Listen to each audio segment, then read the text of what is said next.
Hi, everyone, and welcome to Above the Fold, the Appalachian Newspapers podcast, where we review some of the headlines from the publications of the Appalachian Newspapers publications from the previous week. I'm Chris Anderson. I'm the news editor of the Appalachian News Express, and I'm joined by a man whose boyhood dream was to scream, "Stop the presses," at some point in his life, regional editor Russ Cassady. Hi, Chris. Thanks. All right, so Russ, why don't you take the lead on us and tell us where we're going to start? Well, one of the big stories that's taking place in Pike County right now is, of course, the Pike County landfill and the solid waste department, the Pike County Fiscal Court. Since the new administration took office in January, it's been a heavy topic of conversation. And this week, a big story came out of the fiscal court meeting held Tuesday. Okay, so what we're looking at on this situation is that the easiest way to describe this is that the landfill is filling up. Mm-hmm. This has been an issue that's been examined by past fiscal courts for a long time. The landfill is made up of, the project is different phases, and I think the project is now in phase 4, or is it phase 5? I think it's phase 5. Okay, so that phase is nearing completion. The landfill is filling up, and they're going to have to decide where all the garbage is going to go going forward. Now, a big issue here is that trash gets brought into Pike County from a lot of different places and is deposited into the landfill. The county makes revenue off of that. Yeah.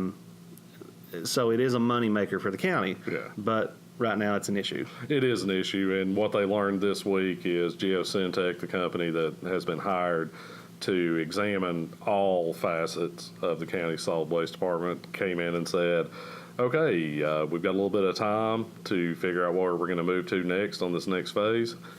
But that time is 3 years. And 3 years in most of our lives is a big deal, but when you're dealing with multi-million-dollar budgets, it's really a short timeline in which they have to establish a new plan of where they're going to go with the next phase, go through the permitting processes and things of that nature. And if they don't do that in a timely fashion, then essentially they're going to run out of space. And what this is going to mean is that they're going to have to figure out where the county's solid waste is going to go, whether it's going to go into a new phase of the landfill somewhere somehow, or if it's going to be taken to another county. Right. And that could be costly to the people that pay the garbage bills in the county. I mean, this is the type of thing, and not trying to alarm anybody, but this is the type of situation that could result in bills going up, expenses in the county going up, things like that. Well, bills have already gone up to a degree, but if the landfill closes, the warning the officials have given is that they could go up to as much as like $60 a month just to have that garbage taken out of county. So it really is something that has to be dealt with, and the county seems to be pushing towards going ahead, re-permitting this thing, getting new phases done, and keeping it open as long as possible. Now they know they've got 3 years to get that process at least to a point where they can move to the next phase. Yeah, I mean, they want to keep it open. They want to keep that revenue coming in because, that's part of what's helping keeping the solid waste department running. Yeah. The county's broken into several different departments, including solid waste and the ones that revenue, generate a little bit of revenue, such as solid waste, needs to keep that coming in. Right. And the solid waste department has to operate. We have to have mandatory pickup is what the officials are saying, because if you don't, then people are just going to dump their garbage in the creeks, and we get terrible, terrible, terrible trash problems. Right. Don't be that guy. Don't be that guy.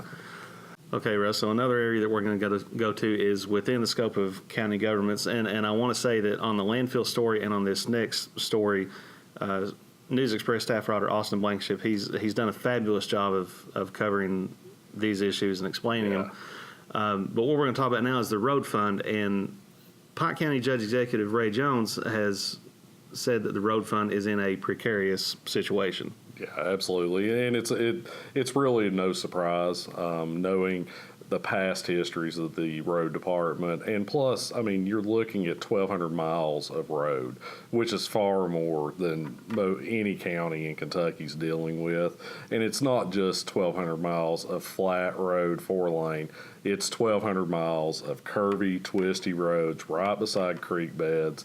And so it really the department's been struggling for years to kind of chase its own tail in that it has to keep operating, but there's not more money coming in right now. Right. So the precarious situation that they're in right now specifically is that there's a $7.7 million budget for the road fund, but $2 million of that is going to go toward FEMA projects in relation to flooding earlier this year. Right.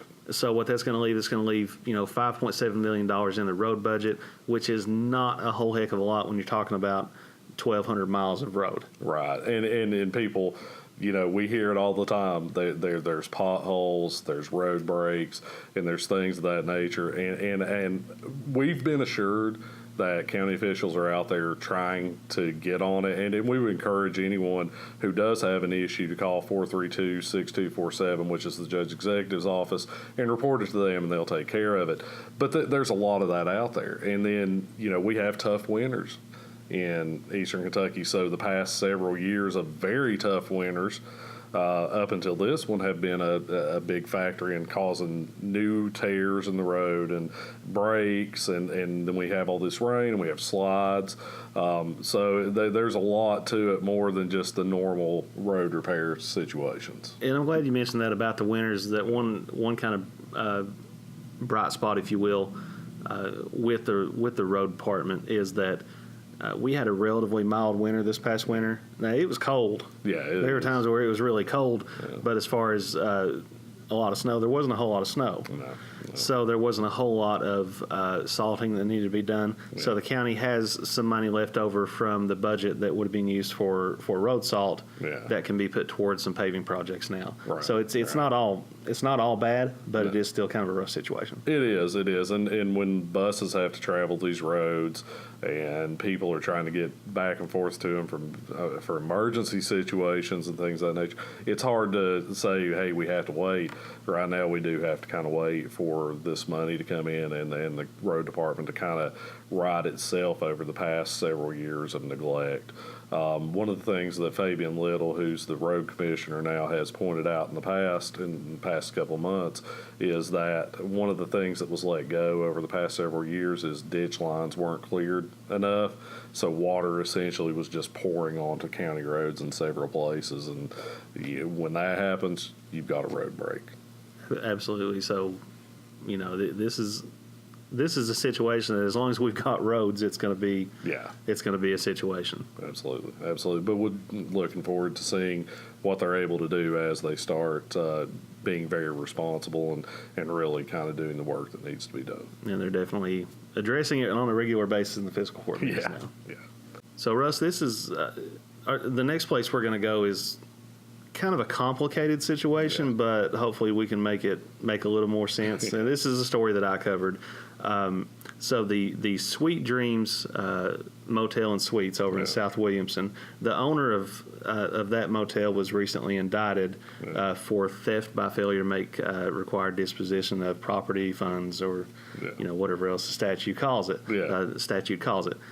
So the situation there is that Sweet Dreams has been collecting the county's transient room tax funds as well as sales tax funds for a while.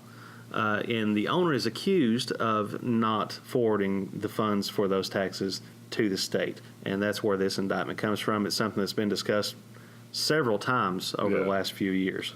Yeah, and I mean, this really does kind of lend itself to the other discussions we've had about the county government.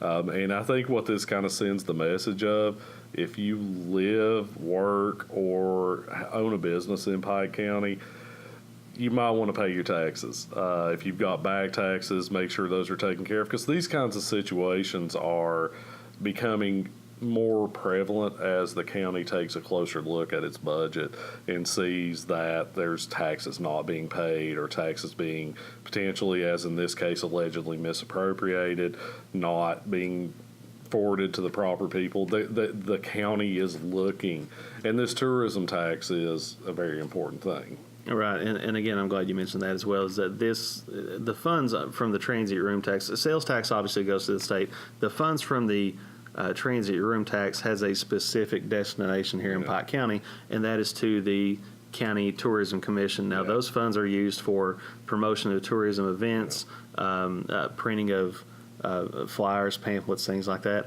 And, the tourism's budget, it's a big deal. It's a big chunk of money. So that's where those funds are going to go. And that's kind of the effect that this situation has. The county has, for a long time, wondered, when these funds were going to be paid by Sweet Dreams. Yeah. And I can't stress enough that this is an indictment. It's just an accusation. Nobody's been found innocent or guilty yet on this situation. Right, exactly.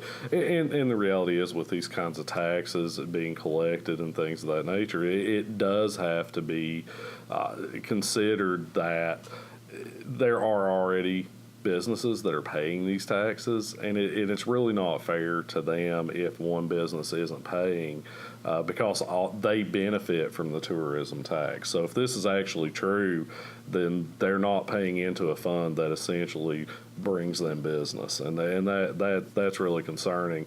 And that's what really the county's looking at. It's just like with the garbage rates, people not paying their garbage bill. Well, many are, and they're subsidizing the collection of people's garbage who aren't paying, and that's kind of what we're seeing happen and really being looked at right now by the county. All right. So once again, on this situation, it's not a case of somebody not paying their taxes. Well, this is the way that the Commonwealth Attorney's Office described it. Yeah. This isn't an indictment for somebody not paying their taxes. Yeah. This is an indictment accusing the owner of Sweet Dreams of collecting the tax funds but not forwarding it to the state or to the county. That's where this indictment comes from. Again, it's just an accusation at this point. This will be working its way through the court process.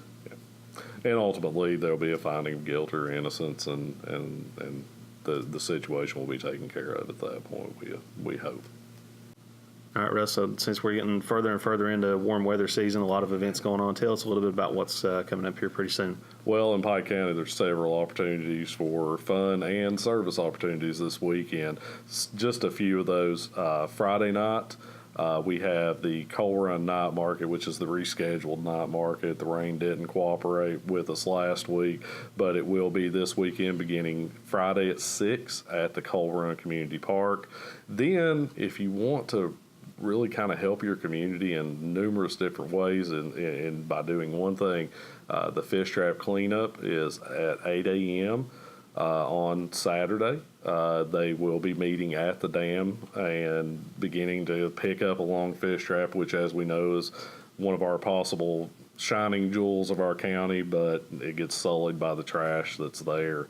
Also on Saturday, hey, if you go to the fish trap cleanup, do some picking up, try to make your way to Elkhorn City after. The Apple Blossom Festival is Saturday. Several events at 7 a.m. There will be the annual Elkhorn City Women's Club Pancake Breakfast, and that will be at the community center. At 2 p.m., the parade.